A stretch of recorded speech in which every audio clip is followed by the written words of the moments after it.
Hello everyone and welcome to HP studies. आज का जो टॉपिक है वो बहुत ही इंपॉर्टेंट है आपके एग्जाम के पर्सपेक्टिव से, क्योंकि आज जो टॉपिक मैं आपके साथ डिस्कस करने वाली हूँ वो बहुत ही और टॉपिक्स के साथ मिलके बना है। और अगर आप इस टॉपिक को अच्छे से समझ लेंगे तो आपको दोबारा इसे रिवाइज करने की या पढ़ने की ज़रूरत नहीं रहती है। इस टॉपिक से कम आपके 2 से 3 क्वेश्चंस पूछे ही जाते हैं। सो एक बार अगर आप इसे आसानी से समझ लेंगे, और मेन मोटिव जो आज के लेक्चर का है वो यही है कि क्वेश्चन के माध्यम से हम कंसेप्ट्स को समझेंगे कि किस तरह के क्वेश्चंस आपके एग्जाम में पूछे गए हैं और किस तरह से पूछे जा सकते हैं, दोनों को बैलेंस करके इस कंसेप्ट को हम समझेंगे। सो आज का जो टॉपिक है वो है हमारा child centred and progressive education, यानी बाल केंद्रित और प्रगतिशील शिक्षा जिसको कहा जाता है। इस पे हम बात करें उससे पहले मैं आपको बता दूं कि हमारा एचपी टीजीटी कमीशन आर्ट्स का 6th ऑनलाइन बैच 22 नवंबर से स्टार्ट होने जा रहा है। 40% ऑफ में आपका ये रहेगा। जो भी स्टूडेंट्स ये बैच लेना चाहते हैं आप निम्बस करियर ऐप डाउनलोड कर सकते हैं, और आपकी कोई क्वायरी रहती है तो आपको ये नंबर दिया गया है स्क्रीन पे, आप इस पे कॉन्टैक्ट कर सकते हैं। अब हम आते हैं child centred and progressive education पे। क्या रहती है बाल केंद्रित शिक्षा?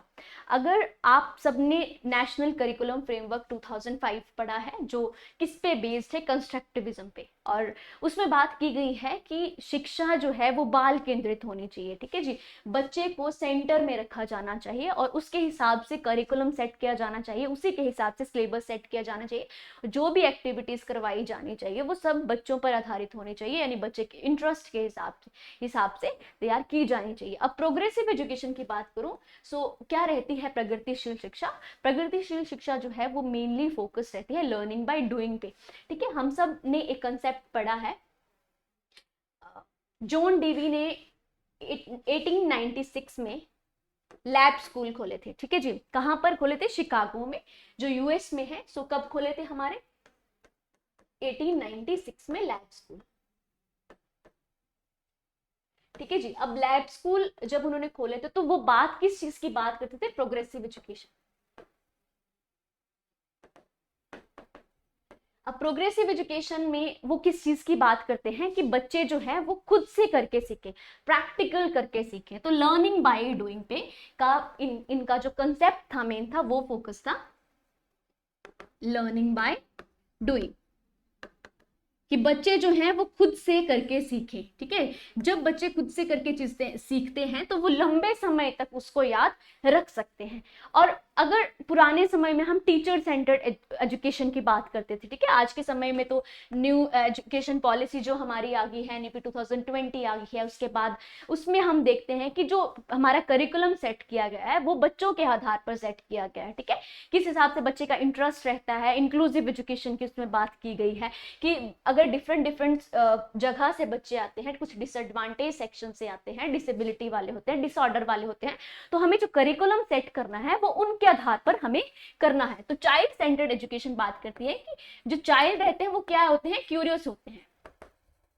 क्यूरियस होते हैं, बाय बर्थ होते हैं, उनमें जन्मजात से ही कुछ नया सीखने की क्या होती है? प्रवृत्ति रहती है, क्यूरियस रहते हैं। आप सब देखते हैं कि छोटे बच्चे रहते हैं, ठीक है, अब हम उनके लिए कोई गाड़ी लेके जाते हैं, कोई खिलौना लेके जाते हैं, तो वो थोड़े टाइम तो वो उसको चला लेगा जब तक हम उसको रोकते रहेंगे। फिर कुछ समय आने के बाद उसको एक हो जाता है अंदर ही अंदर कि अब इसके अंदर क्या होगा। वो जब तक उसको तोड़ नहीं लेता, तब तक उसको पूरा अंदर से देख नहीं लेगा, तब तक उसको चैन नहीं आता है। वो कहते, चाइल्ड सेंटर्ड एजुकेशन बात करते हैं कि बच्चे क्रिएटिव होते हैं। ठीक है जी, उनमें कुछ नया करने की चाह होती है। ठीक है, अगर आप उन्हें एक क्वेश्चंस देंगे और आप उन्हें कहेंगे कि इसके डिफरेंट डिफरेंट आप आंसर्स लेके आओ, तो वो लेके भी आते हैं। ठीक है, जब वो फिजिकल वर्ल्ड के साथ इंटरेक्ट करते हैं तो नई चीजों का वो निर्माण करते हैं।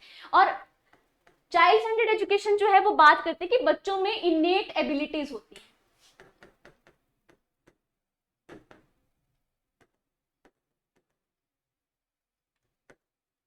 इनेट एबिलिटीज होती हैं लर्निंग को।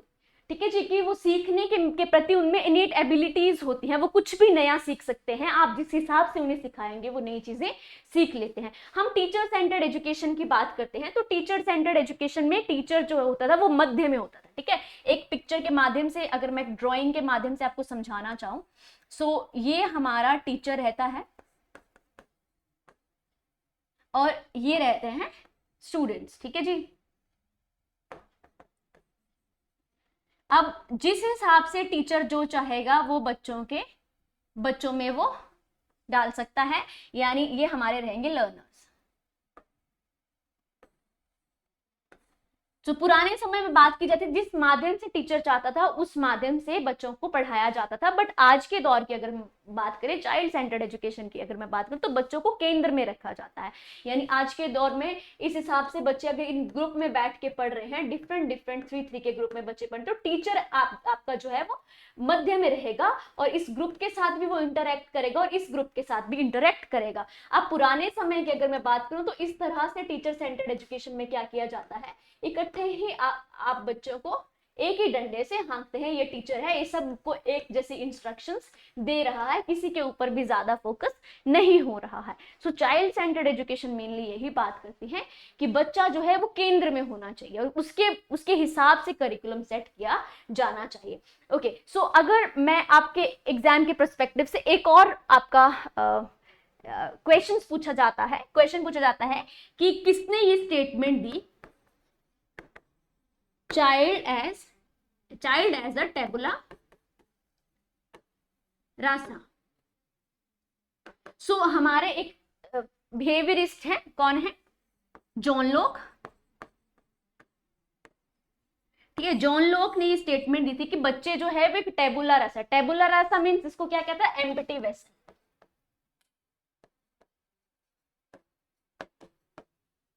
यानी ब्लैंक स्लेट आप इसको कह सकते हैं।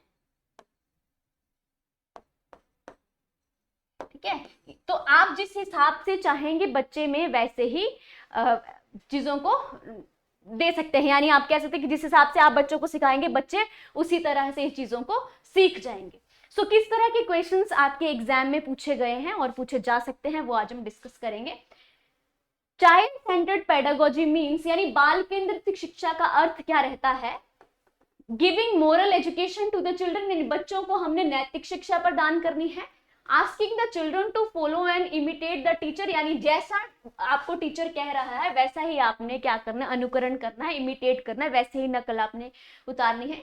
Giving primacy to children's voice and their active participation, यानी बच्चों की जो अभिव्यक्ति और उनकी सक्रिय भागीदारी है उसको हमने क्या करना है, महत्व देना है, उनकी जो एक्टिव पार्टिसिपेशन है उसको हमने महत्व देना है। Letting the children be totally free, बच्चों को हमने पूर्ण रूप से स्वतंत्रता दे देनी है।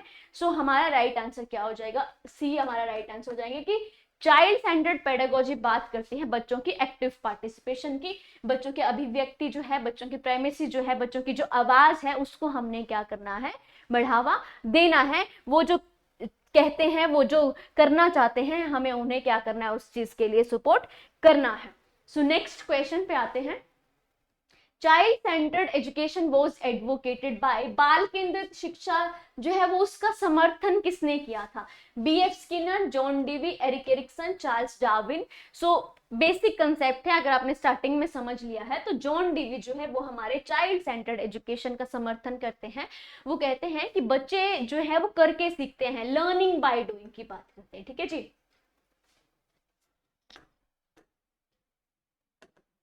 लर्निंग बाय डूइंग, कि बच्चों को आप जितनी ज्यादा आप उन्हें प्रैक्टिकल करने के लिए कहेंगे, जितनी ज्यादा प्रैक्टिस के लिए कहेंगे, बच्चे उतनी ज्यादा जल्दी से उन चीजों को सीखेंगे। In order to promote constructions of knowledge by learner, यानी आप कह सकते हैं कि शिक्षार्थियों द्वारा ज्ञान के निर्माण को बढ़ावा देने के लिए अ school should promote dash pedagogy, एक विद्यालय को डैश शिक्षण शास्त्रीय प्रवृत्तियों का बढ़ावा देने चाहिए।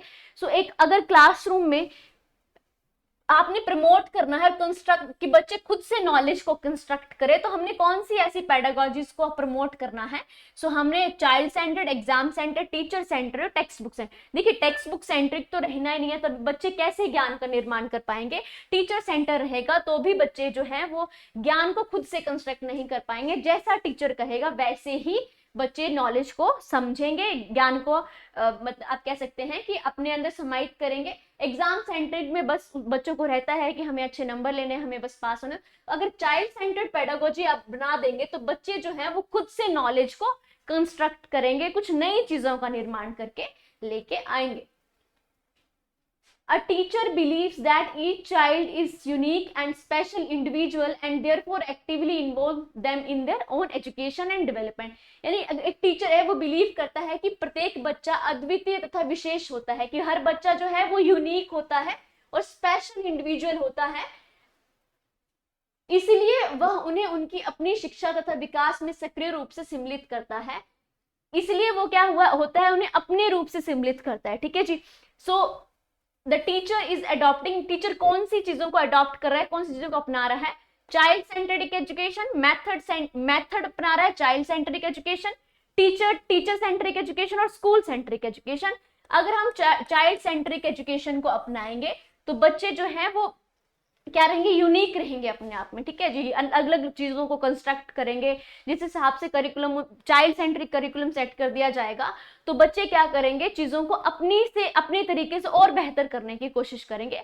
अगर आप उन्हें सेम ही लेवल पे सबको रख रहे हैं तो बच्चों के अगर कुछ बच्चों में डिसेबिलिटी है, मान लीजिए कुछ बच्चों में डिफरेंसेस है, तो उस इंडिविजुअल डिफरेंसेस को मद्देनजर रखते हुए हमने उस तरह से क्या करना है, हमने उस तरह के मेथड्स को अडॉप्ट करना है। सो चाइल्ड सेंट्रिक एजुकेशन का प्रयोग हम इसमें करेंगे, बच्चों को क्या करने के लिए, एक्टिवली इन्वॉल्व करने के लिए।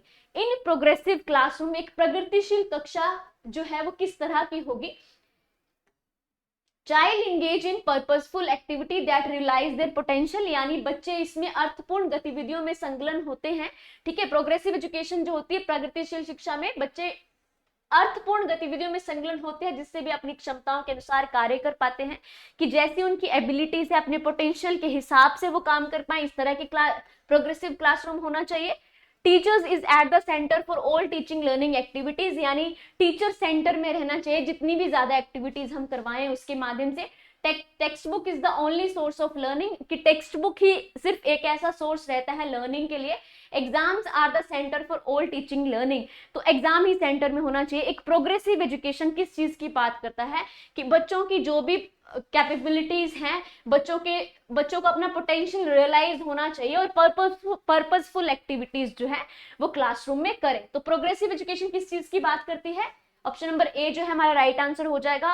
ये कभी भी फोकस नहीं करती है कि टीचर सेंटर में रहे, हमेशा चाइल्ड को सेंटर में रखा जाना चाहिए। टेक्स्ट बुक जो है वो सिर्फ एक माध्यम नहीं है हमें सीखने के लिए, और भी हमारी कई सारी एक्टिविटीज हैं, जैसे हम को करिकुलर एक्टिविटीज में पार्टिसिपेट करते हैं, जब हम प्रैक्टिक करते हैं, फील्ड ट्रिप्स में हम जाते हैं, और एग्जाम तो जस्ट एक माध्यम है कि ठीक है आपको एक नेक्स्ट क्लास में शिफ्ट होना है उसका माध्यम, बट एक प्रोग्रेसिव क्लासरूम जो है वो बच्चों को उनकी जो पोटेंशियल है वो रियलाइज करवाने का काम करता है। Which of the following factors is the basis for the child centered education? बाल केंद्रित शिक्षा के लिए निम्नलिखित में से कौन सा कारक आधार है? बाल केंद्रित शिक्षा जिसमें बच्चे को केंद्र में रखा जाता है, एक बालक को केंद्र में रखा जाता है, कौन सा फैक्टर उसमें रहेगा? Individual differences, child rights, the right of children to free and compulsory education, all children are equal in all respect, कि सभी बच्चे जो है वो सभी संदर्भों में समान होते हैं। देखिए समान तो नहीं होते हैं ना, उनमें कुछ ना कुछ डिफरेंसेस रहते हैं, चाहे आप उनके कास्ट के बेसिस पे देख लीजिए, चाहे आप उनके कलर के बेसिस पे देख लेते हैं, चाहे हम इन्वायरमेंट के बेसिस पे देख लें, हेरिडिटी के बेसिस पे देख लें, तो बहुत सारे रीजंस ऐसे होते हैं कि वो इक्वल नहीं रहते हैं, इंडिविजुअल डिफरेंसेस रहते हैं। The right of education, free and compulsory education जो है वो चाइल्ड सेंट्रिक एजुकेशन का एक बेसिक फैक्टर नहीं है, चाइल्ड राइट्स की बात नहीं करते, इंडिविजुअल डिफरेंसेस। ठीक है जी, ऑप्शन नंबर ए जो है वो हमारा क्या हो जाएगा, सही हो जाएगा। जो चाइल्ड सेंटर्ड एजुकेशन है वो इंडिविजुअल डिफरेंसेस की बात करती है, जो व्यक्तिगत अंतर है, कि हमें इस हिसाब से करिकुलम को सेट करना है कि हमारा सिलेबस भी हर एक बच्चे को मध्य रखते बन जाए, और हमारा जो बाकी एक्टिविटीज हैं वो भी हमें बच्चों को मध्य रखते हुए, किसके मध्य रखते हुए, इंडिविजुअल डिफरेंसेस, कि डिफरेंसेस हर किसी में रहते हैं, चाहे हम जेनेटिकली देख लें, चाहे हम इन्वायरमेंट के बेसिस पे देख लें, सो डिफरेंसेस इसमें रहते हैं। तो इंडिविजुअल डिफरेंसेस को मद्देनजर रखते हुए हमें उस हिसाब से एजुकेशन बच्चों को देनी है। In a middle school classroom in a middle school classroom emphasis should be creating an environment of, यानी मध्य विद्यालय की जो कक्षा में किस प्रकार का वातावरण बनाने पर जोर दिया जाना चाहिए, कि मिडिल स्कूल का जो क्लासरूम है हमें किस तरह से तैयार किया जाना चाहिए। कोऑपरेटिंग एंड कोलैबोरेटिव लर्निंग होनी चाहिए। कंपटीशन हमें बच्चों में तैयार करना है और इंडिविजुअलिज्म, व्यक्तिवादी उनको बनाना है। Drill and wrote memorisation, fear and stress. देखिए फियर और स्ट्रेस जो है वो किसी तरह से अगर हम क्लासरूम में बनाएंगे तो बच्चा जो है वो आगे नहीं सीख पाएगा। उसे एक स्ट्रेस रहेगा कि नहीं, अगर किसी भी चीज का आप स्ट्रेस इस चीज को ले सकते हैं, एग्जाम का स्ट्रेस ले सकते हैं या कुछ किसी एक्टिविटीज को, तो इस तरह का क्लासरूम हमें नहीं बना रहे हैं कि बच्चों में फेयर और क्या आ जाए, स्ट्रेस आ जाए, तो ये गलत हो जाएगा। ड्रिल एंड रोट मेमोराइजेशन, बच्चों को बार बार आप ये कहें कि आप रट जाएं, ड्रिल प्रैक्टिस बार बार करें। किसी टॉपिक को अगर आप करा रहे हैं तो आप उन्हें कहेंगे कि आप बस इसको रट लो, बार बार इस चीज की प्रैक्टिस करो। तो ऐसे क्लासरूम नहीं बना रहे हैं जिसमें हमें बार बार चीजों को रटाने की जरूरत पड़े। कंपटीशन हमें क्लासरूम में तैयार नहीं करना है।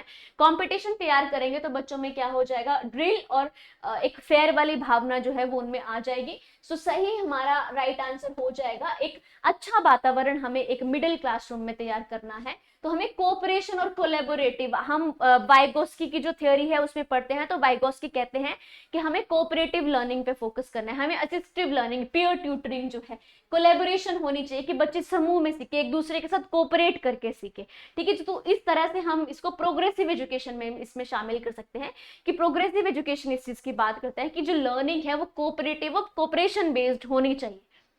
Which one of the following options best describe progressive education, यानी इनमें से कौन सा बेस्ट ऑप्शन है जो ये वर्णन करता है किस चीज का, प्रगतिशील शिक्षा का। Learning by doing, project method, cooperative learning, thematic units, regular unit test, ranking, personalised learning, ability grouping, labelling student, project method, ability grouping और रैंकिंग। देखिए रैंकिंग हमने इन चीजों पे नहीं करी, प्रोग्रेसिव एजुकेशन बात भी नहीं करता है रैंकिंग की, हमें बच्चों को रैंक देने हैं। देखिए और लेबलिंग हमने बिल्कुल नहीं करनी है कि हमने उनके किस जाति के आधार पर हमने लेबल कर दिया, हमने उनके सेक्शन के आधार पर लेबल कर दिया, इन्वायरमेंट के आधार पर लेबल कर दिया, हेरिडिटी के आधार पर लेबलिंग हमने बिल्कुल नहीं करनी है। थीमेटिक यूनिट्स की वो बात नहीं करते हैं, ना ही रेगुलर यूनिट टेस्ट की वो बात करते हैं, रैंकिंग की भी वो बात नहीं करते हैं। सो राइट आंसर हमारा लर्निंग बाय डूइंग होगा। आप सब जानते हैं कि प्रोग्रेसिव एजुकेशन की बात कौन करते हैं, जॉन डीवी। ठीक है जी, जॉन डीवी बात करते हैं लर्निंग बाय डूइंग की, जब उन्होंने 1896 में लैब स्कूल्स बनाए थे। ठीक है, तो प्रोजेक्ट मेथड की बात कौन करते हैं, प्रोजेक्ट मेथड की बात करते हैं हमारे किलपैट्रिक। सो इस ये भी क्वेश्चन आपके पूछा जाता है कि जो प्रोजेक्ट मेथड है वो किसने दिया है। कोऑपरेटिव लर्निंग, आप सब जानते हैं कि प्रोग्रेसिव एजुकेशन बात ही इस चीज की करता है कि कोऑपरेटिव लर्निंग करवानी है हमने। ठीक है, कि बच्चे जो है वो सहयोग से सीखे। अगर एक बच्चा ग्रुप में नहीं सीख पा रहा है तो टीचर मदद करे कि वो बच्चा आसानी से सीख जाए। हम वाइगोस्की में स्कैफोल्डिंग के बारे में पढ़ते हैं। सो प्रोग्रेसिव एजुकेशन का मेन मोटिव यही है कि हर एक बच्चा जो है एक दूसरे के साथ मिलकर सीखे, कोऑपरेशन होनी चाहिए, एक क्लासरूम में कोऑपरेशन हो और बच्चे क्या करें, कोऑपरेट करके सीखें। Individualised education programme plan for the perspective of, individualised education programme का मतलब क्या है कि जो व्यक्तिगत शिक्षा कार्यक्रम की योजना है डैश के संदर्भ में बनाई जाती है, किसको मद्देनजर रखते हुए ये बनाई जाती है। So special education programme, e learning education programme, open school education programme और child centred education programme. So right answer हमारा हो जाएगा चाइल्ड सेंटर्ड एजुकेशन प्रोग्राम। इसका जो हमारे इंडिविजुअलाइज्ड एजुकेशन प्रोग्राम है यह हर एक इंडिविजुअल को मद्देनजर रखते हुए बनाए जाते हैं। इनका मेन मोटिव क्या रहता है कि हर एक बच्चे का उसके पेरेंट्स के साथ मिलके हमें क्या करें, ऐसे इन प्लान्स को रेडी करें कि बच्चा किस चीज में वो कम सीख पा रहा है या कहाँ उसको ज्यादा सपोर्ट की जरूरत रहती है। तो चाइल्ड सेंटर्ड एजुकेशन प्रोग्राम, जो इंडिविजुअलाइज्ड एजुकेशन प्रोग्राम जिनको कहा जाता है, हर एक इंडिविजुअल को देखते हुए उनके पेरेंट्स के साथ, माता पिता के संबंध में हम इन प्रोग्राम्स को बनाते हैं। तो ऑप्शन नंबर ए हमारा क्या हो जाएगा, राइट आंसर हो जाएगा। To create a conducive learning environment a teacher should, आपको एक अनुकूलन सीखने का वातावरण बनाना है। ठीक है, बच्चे को एक कंड्यूसिव लर्निंग एनवायरनमेंट अगर हमने तैयार करना है, so a teacher should foster collaboration among student, कि बच्चों के बीच में एक सहयोग को बढ़ावा देना कि हाँ ठीक है आप कोलैबोरेट करके सीखेंगे तो आपका इन्वायरमेंट अच्छा रहेगा, बच्चे आसानी से सीखेंगे। Have very low expectations from student, कि आपको एक कंड्यूसिव लर्निंग एनवायरनमेंट तैयार कर रहे हैं तो बच्चों से आप जो है वो अपनी एक्सपेक्टेशंस जो है वो बिल्कुल खत्म कर दीजिए। Avoiding giving mastery orientation feedback, आप उनको जो मास्टरी ओरिएंटेशन होते हैं आप उन्हें अवॉइड कर दें। ठीक है, आपने कोई फीडबैक नहीं देना है, वो जो सीख रहे हैं किसी तरह का, not give any autonomy of student, बच्चों को हमने कोई स्वायत्ता प्रदान नहीं करनी है। सो जो एक कंड्यूसिव, एक बेस्ट इन्वायरमेंट जो रहता है उसमें क्या रहता है कि जो बच्चों की को उनको सहयोग को बढ़ावा दे, कि बच्चों के बीच कोऑपरेशन पैदा हो। ठीक है जी, तो यही प्रोग्रेसिव एजुकेशन बात करते हैं, जॉन डीवी भी यही बात करते हैं कि जितना ज्यादा सहयोग बच्चों में रहेगा वो इतनी आसानी से चीजों को सीख पाएंगे। तो ऐसा नहीं है कि एक्सपेक्टेशन ही खत्म कर दो, आप उन्हें अवॉइड कर दो, मास्टर ओरिएंटेशन, आप फीडबैक नहीं देंगे, तो जब तक आप उन्हें फीडबैक नहीं देंगे वो आगे चीजों को करने से पहले सोचेंगे। उनके कोई ऑटोनॉमी नहीं, बिल्कुल ऑटोनॉमी, हमें स्वायत्ता प्रदान करनी है बच्चों को ताकि वो चीजों को आसानी से समझ सके और सीखने के प्रति क्यूरियस रहे। ठीक है जी। In a progressive classroom the curriculum, हमें एक प्रगतिशील कक्ष में पाठ्यचर्या किस प्रकार की तैयार करनी चाहिए, किस तरह के पाठ्यक्रम इसमें रहता है। So curriculum is rigid and highly structured without giving any autonomy to the child, कि हमें एक बेहद कठोर करिकुलम बना देना चाहिए, हाईली स्ट्रक्चर्ड हो जो, ठीक है, जो कठोर संरचित हो, विदाउट एनी ऑटोनॉमी, बच्चों को कोई स्वायत्ता प्रदान ना करे। Is organised into fragmented subjects with no correlation among them, यानी ऐसे आप फ्रेगमेंटेड सब्जेक्ट्स तैयार करते हैं जिनके बीच में कोई कोरिलेशन ना हो। Is organised according to the capabilities and interest of the child, यानी आप इस तरह से उन्हें संगठित करें जिसमें बच्चों की रुचियों का ध्यान में रखा जाए, उनकी जो क्षमताएं हैं उसके अनुरूप हमें करिकुलम तैयार करना है। So is presented in disconnected chunk of information, की जानकारी को असंगठित टुकड़ों में प्रस्तुत करती हैं, कि आप डिस्कनेक्टेड चंक्स में आप क्या करें, इंफॉर्मेशन को प्रेजेंट करें। सो प्रोग्रेसिव क्लासरूम जो है वो करिकुलम ऐसा सेट किया जाना चाहिए जो एक वेल ऑर्गेनाइज्ड हो और अकॉर्डिंग टू किसके बच्चे की जो इंटरेस्ट है और कैपेबिलिटीज होती हैं उसके आधार पर हमें करिकुलम तैयार करना है। अगर कोई डिसेबल बच्चा क्लासरूम में है तो हमें उसकी क्या देखनी, कैपेबिलिटीज देखनी है, हमें उसकी इंटरेस्ट देखना है कि किस एरिया में उसका इंटरेस्ट अच्छा रहता है। तो हर एक बच्चे को मध्य में नजर रखते हुए हमें क्या करना है, करिकुलम तैयार करना है। तो प्रोग्रेसिव एजुकेशन इस चीज की ही बात करती है कि बच्चों के इंटरेस्ट को, वो अपनी कैपेबिलिटीज को निकालें, उनकी क्या रुचियां रहती है, उनकी क्या क्षमताएं हैं। चिल्ड्रन लर्न इफेक्टिवली व्हेन, बच्चे प्रभावी रूप से कब सीखते हैं, ठीक है जी, बच्चे प्रभावी रूप से तब सीखते हैं when the teacher fully control everything that happen in the class including the children, यानी बच्चे प्रभावी रूप से तब सीख पाएंगे जब टीचर पूरी तरह कंट्रोल कर ले क्लास को, ठीक है, और जो भी क्लासरूम में चल रहा है उसके आधार पर, ठीक है, क्लासरूम में जो भी चल रहा है उसको फुली कंट्रोल रखे, बच्चों को भी साथ में। They memorise facts given the textbook, बच्चों को जो टेक्स्ट बुक दी गई है, किताबें दी गई हैं, उसमें जो फैक्ट्स हैं उन्हें वो बार बार क्या करें, रट ले, स्मरण करें उनका। They copy answer written by the teacher on the blackboard, blackboard पर जो आपको टीचर लिख देगा आंसर उसको आप कॉपी कर लें अपनी नोटबुक में। They actively participate in different activities and task, यानी जो चिल्ड्रन है वो इफेक्टिवली तब सीखेंगे जब वो एक्टिवली पार्टिसिपेट करेंगे और डिफरेंट एक्टिविटीज और टास्क में। मान लीजिए आपने कोई एक्टिविटीज करवाई आज और कल आपने कोई टास्क करवाया, डिफरेंट टास्क करवाए, तो बच्चे जब एक्टिवली पार्टिसिपेट करेंगे उनमें, ठीक है, तो हम मानेंगे कि बच्चों की क्या हो रही है, इफेक्टिव लर्निंग हो रही है। जब वो कुछ नया सीख रहे हैं, उस टास्क में वो इंटरेस्ट ले रहे हैं, ठीक है। अगर एक भी बच्चा उसमें इंटरेस्ट नहीं ले रहा है, मान लो उसकी क्या है, इफेक्टिव लर्निंग नहीं हो रही है। सो जब बच्चा एक्टिवली पार्टिसिपेट करेगा तब हम मानेंगे कि उसकी इफेक्टिव लर्निंग हो रही है।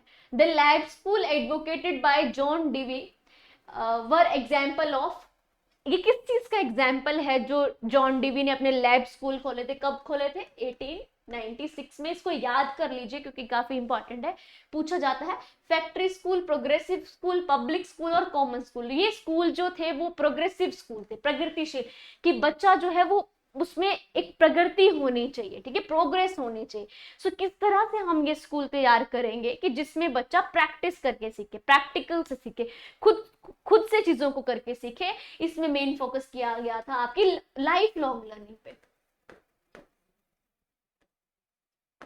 ठीक है जी, lifelong learning. Social skills बच्चे की तैयारी होनी चाहिए, प्रॉब्लम सॉल्विंग स्किल्स आनी चाहिए, उसमें रीजनिंग डेवलप होनी चाहिए कि बच्चा जो है वो प्रैक्टिस के साथ चीजों को सीखे और करंट सिचुएशंस को मद्देनजर रखते हुए आपकी ये क्या किए गए थे, प्रोग्रेसिव स्कूल बनाए गए थे, जिनको आप लैब स्कूल कहते हैं, ठीक है। फोकस था किस पे, प्रोग्रेसिव एजुकेशन पे इनका मेन फोकस था।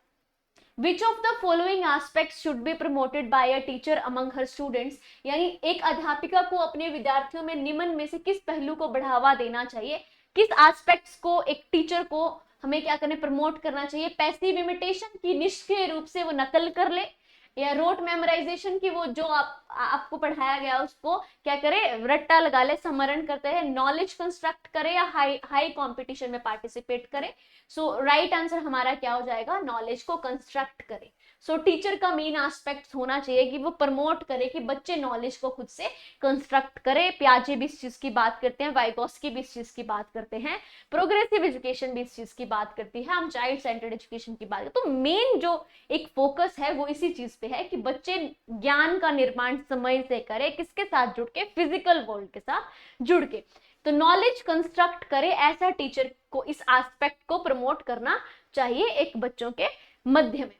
Assessment of conceptual clarity of a student can be effectively done by, एक छात्र की वैचारिक स्पष्टता का आकलन प्रभावी ढंग से किस प्रकार किया जा सकता है। एक बच्चे की जो कंसेप्चुअल क्लैरिटी है, किसी कंसेप्ट के प्रति क्लैरिटी है एक स्टूडेंट की, उसे आप कैसे असेस करेंगे, ठीक है जी। Asking the students to recite the definition, आप बच्चे को बोलेंगे कि जो परिभाषा दी है आप उसको पढ़ के बताओ।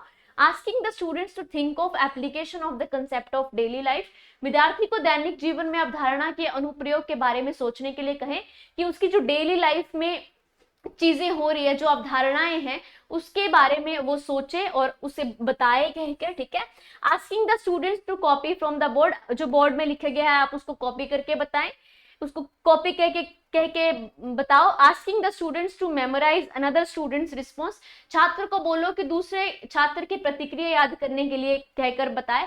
सो राइट आंसर हमारा क्या हो जाएगा, ऑप्शन नंबर बी हमारा राइट आंसर हो जाएगा कि उसकी जो दैनिक जीवन की जो अवधारणा है, उसके अनुप्रयोग जो होता है, ठीक है, जो प्रैक्टिकल होता है, ठीक है, एप्लीकेशन है, उसको अप्लाई करे डेली लाइफ, ठीक है। तो ऑप्शन नंबर बी हमारा क्या हो जाएगा, राइट आंसर इसमें हो जाएगा। Which of the following is central to the concept of progressive education, निम्नलिखित में से कौन सा प्रगतिशील शिक्षा की अवधारणा के बारे में प्रमुख है।